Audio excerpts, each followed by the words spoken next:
Now, while the next speaker is getting ready for his talk, I wanted to give a quick shout out to our sponsor, online auction aukro.ua. Our sponsors today invites you for a coffee and a lot of marvelous surprises. While you are drinking coffee in the grounds of iforum today, check out if your cup has a QR code, scan it and see if you have just won a cool quadcopter or a great headset. You will be able to pick up your prizes at 12:30 at the aukro.ua booth. It is located right next to the Smart City Pavilion. And now I'm very happy to announce our next speaker, a partner at KPMG, Alexandre Rochegude. Alexandre, the floor is yours. Welcome. Thank you.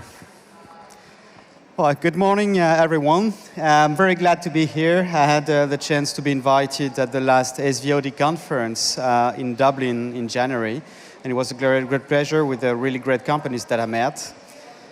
So, who am I? I'm Alexandre Rochegude. I'm now a partner, technology partner at KPMG, based in Luxembourg, but covering Europe. Why am I here at the startup conference? Well, I'm myself a former startup entrepreneur. I had the chance to launch my company, which was a mobile payment company, and I was very lucky because it got successful very quickly. And what I'm doing now at KPMG is supporting entrepreneurs from different countries, different regions, and help them to deploy their solution in Europe. And that's the major topic today. How to start and develop your business in Europe. We had a very good speech about Silicon Valley and what regions, and just now what regions where you can go. And Europe is not always an obvious choice. A lot of people say, okay, there are really large markets everywhere. You got obviously the US.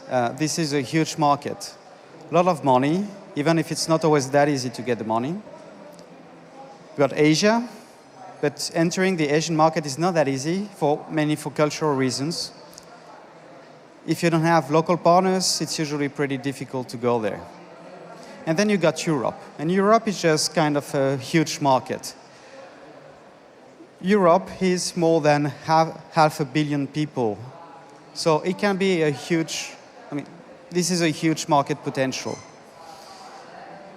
This is close to 30% of global GDP worldwide. So a lot of people, a lot of money. That's just perfect for a startup. So it's the largest economy in the world's largest trader and manufacturer goods and services, ranks first in both inbound and outbound international investments, and its EU is top-tier trading partner in 80 countries, compared to 20 in the US. There is now a single market for 20, 25 years, which meant that administrative barriers are lower, and there's a greater mobility. You can go from one country to another very easily, especially in what's called the Schengen zone, so covering a large part of Europe, like France, Spain, Italy, Germany. Once you're in those countries, you can travel in all the other countries around. And you can make business in those countries. And you have access to a multilingual and skilled labor. Okay, all that is just kind of a dream for a startup. But, because there is always a but, there are major challenges, because the EU is a large region, low administrative barriers, mobility, but it remains, at some points, 28 countries with 24 languages and 11 currencies. This is a major challenge for a startup. When you go in the US, you got one language. Usually one country, but it's not always the case, because state by state you can have also different laws. And I was in the financial sector, and my startup was in financial sector, and to deploy my solution in the US, we needed to get financial licenses in each of the states. So it means 50 licenses to work abroad. So it's not always that easy in the US neither. So you have different languages, potentially different currencies, but I would say less and less. You can have different legal and administrative environments, even if I would say the basics are usually all the same. And you have, that's maybe the major challenge for startups. You have different cultures. Okay, if you go in New York, and if you go in San Francisco, or if you go in Austin, Texas, that would be kind of different cultures. But in Europe, if you go to Norway, if you go to Greece, if you go to Poland, those are very different cultures also, much more different. So it's not only about the language, because you can always find translators. This is more about the culture itself.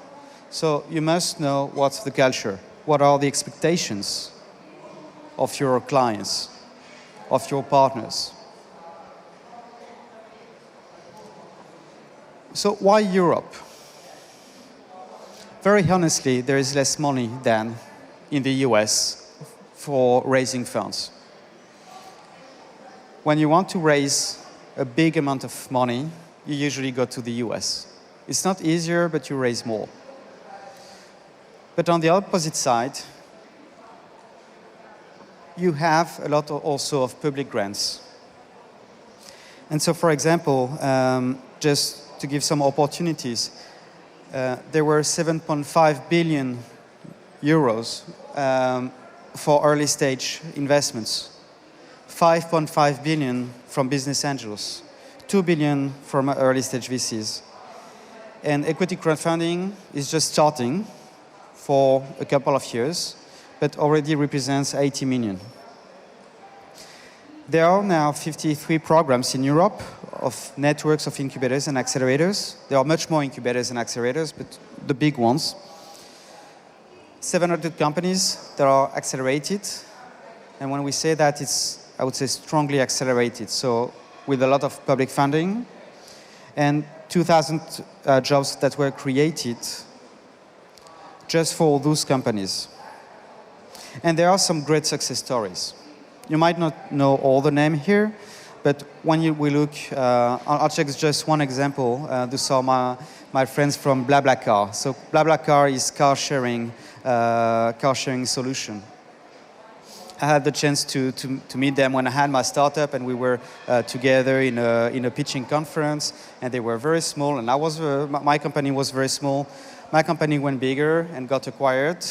They were smart enough to keep their company at the moment, and just last year they raised $300 million.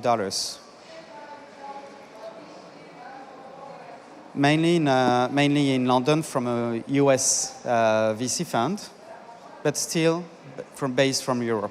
And you have a lot of those companies that raise a huge amount of money. And of course, you've got all the other ones.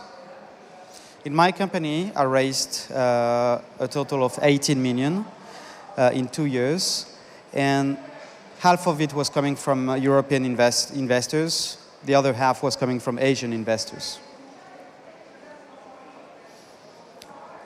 And so there's one country that is not that well known in Europe, but very well known in the US and in Asia, which is Luxembourg. Luxembourg is very small. But Luxembourg is in the center of Europe and had really great technology companies. This is where Amazon has its European headquarters with over 2,000 employees. This is where PayPal has its European headquarters with over 500 employees.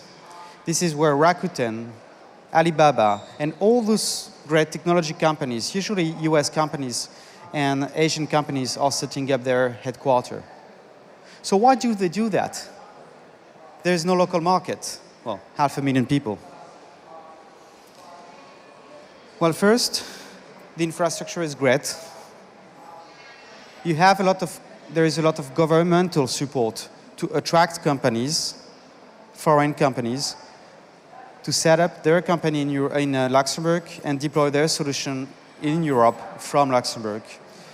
Just in the last few years, over 400 million euros, not dollars, euros, were given to technology companies, mainly startups in Luxembourg, as public grants mainly, sometimes as an investment. Luxembourg also ranks first globally for its infrastructure, very high quality of infrastructure. For example, Skype and Sony servers in Europe are all based in Luxembourgish data centers because highly reliable, or most of them, highly reliable, very good bandwidth, and all the infrastructure you need when you're a technology company. Then it's also a very international environment. I'm French. You might have heard my accent. I'm French, living in Luxembourg for a few years, and I was very happy to start my business in Luxembourg. And the reason why that my company deploys solution in 8 countries in Europe. We also had offices in Silicon Valley to deploy a solution in the US and also in Asia. What does it mean? It means that when your headquarters is somewhere, and in my case it was Luxembourg, I was happy to be able to hire Chinese people, Japanese people, American people, Spanish people. And Luxembourg is very international. It's close to half of the population that is coming from other countries. And there is 170 countries represented, but it's a huge amount of people, of different cultures to better understand the market where you want to go. Then, regarding FinTech, so financial technology companies, Luxembourg is very, very advanced. And Luxembourg just granted the first Bitcoin license in Europe. Don't know if it's in the world, but at least in Europe, to a company that was an American company created by a Russian guy that set up in Luxembourg because the regulator was able to give that license. And what does it mean when you have a financial license in Luxembourg? It means that you can operate all across the EU. So you just need one license and you can operate all across the EU. That's a big difference with the US. When I went to the US, it was kind of a nightmare for me because, okay, I got my license in California. Woohoo! I was very happy. And then the guys told me, okay, so now you can operate in California. But if you want to go to Nevada, okay, please get another license. And so I have to pay the lawyers, I have to, spend a lot of time, costs a lot of money, and sometimes regulation is also a bit different. So this is, for financial technology companies, this is a huge advantage.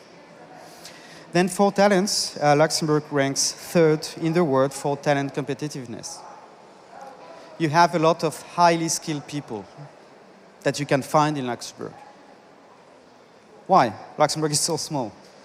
Just because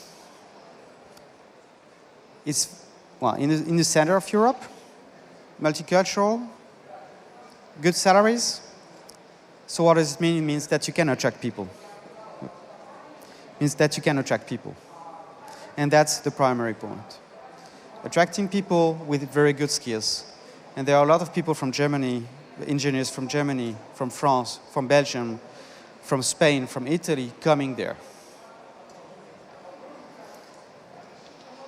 So what's my job? So my job is basically to support young innovative companies, startups, to deploy their solution in Europe.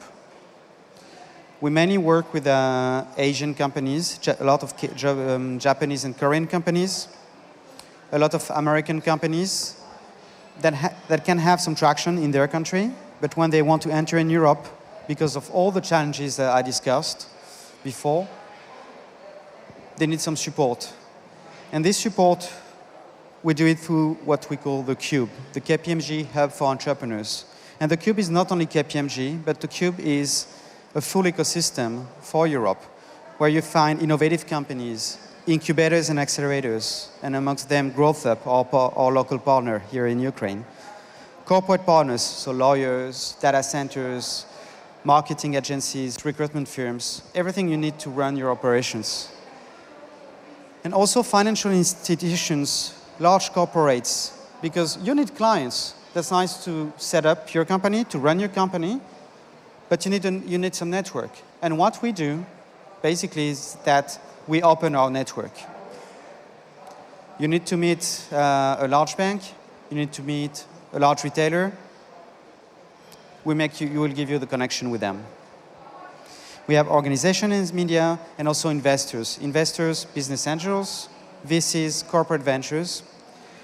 And what we do is supporting you in running your operations, funding your company through investors, but also through public grants. Just to give an idea, in my company, after 1 year of existence, we were able to receive €1 million grant, public money, cash. No investment, no shares, just cash. Well, that's cool. When you're an entrepreneur, well, you don't have high salary. You struggle to get money, and then suddenly you have 1 million coming here. Okay, that's really cool. Well, it requires some work to make a file, but that's really cool to have all that money and all that support. And then we support the companies in growing their company. So making business introductions, working on the go-to-market strategy, and so we usually work with you, with the startups, to identify what are the markets where I was talking about the cultural differences, what are the markets where your product could be a good fit. And then we also give a lot of visibility to our companies. Can be through some marketing campaigns, through the KPMG network, can be inviting you to pitch in conferences. Recently we launched FinTech Lion Awards. So FinTech Lion Awards is for FinTech companies, but there is €50,000 to be earned. And a lot of public people, like Prime Minister of Luxembourg, will be there to give the award, and so to give some more visibility. So, thanks a lot. It was a pleasure to be there. I'll be hanging around afterwards, so if you have any question, I'll be more than happy to answer.